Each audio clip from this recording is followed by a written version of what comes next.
Rekan-rekan media yang saya hormati, Presiden Republik Indonesia beserta Ibu Negara dan delegasi terbatas baru tiba di Phnom Penh untuk menghadiri KTT ke-40 dan 41 ASEAN serta KTT terkait lainnya. Seluruh rangkaian pertemuan akan dilakukan tanggal 10 sampai 13 November 2022. Total pertemuan dan kegiatan yang akan dihadiri oleh Presiden lebih dari 20. Ditambah 4 pertemuan bilateral, yaitu dengan Perdana Menteri Singapura, Presiden Dewan Eropa, Sekjen PBB, dan Presiden Asian Development Bank.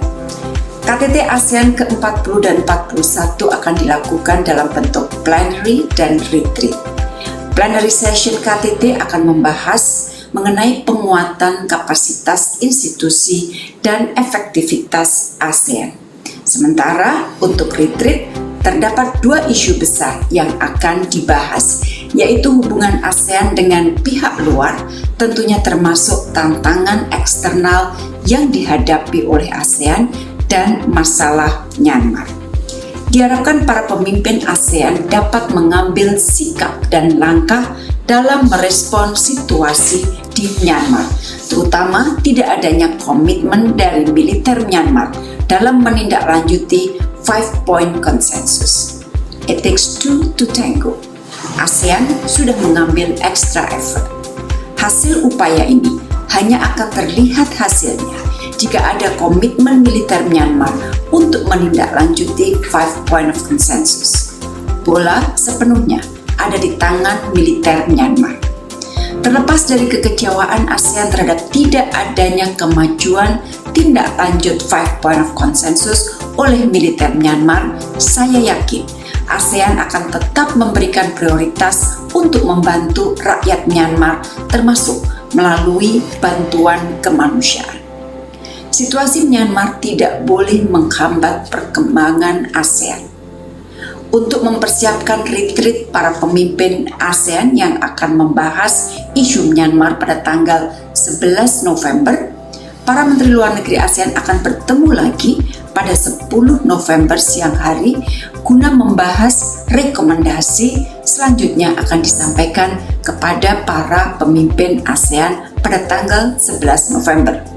Pertemuan para Menlu ini merupakan tindak lanjut dari pertemuan khusus para Menlu ASEAN yang diselenggarakan di ASEAN Sekretariat Jakarta 27 Oktober lalu.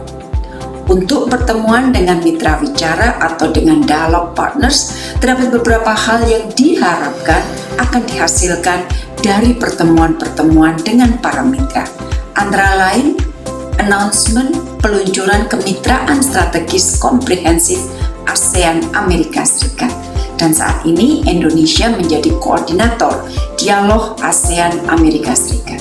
Kemudian announcement kemitraan strategis komprehensif ASEAN India yang akan memfokuskan kerjasama terkait blue economy, kesehatan, dan implementasi ASEAN Outlook on the Indo-Pacific serta kerjasama dengan organisasi subregional di Samudra Hindia.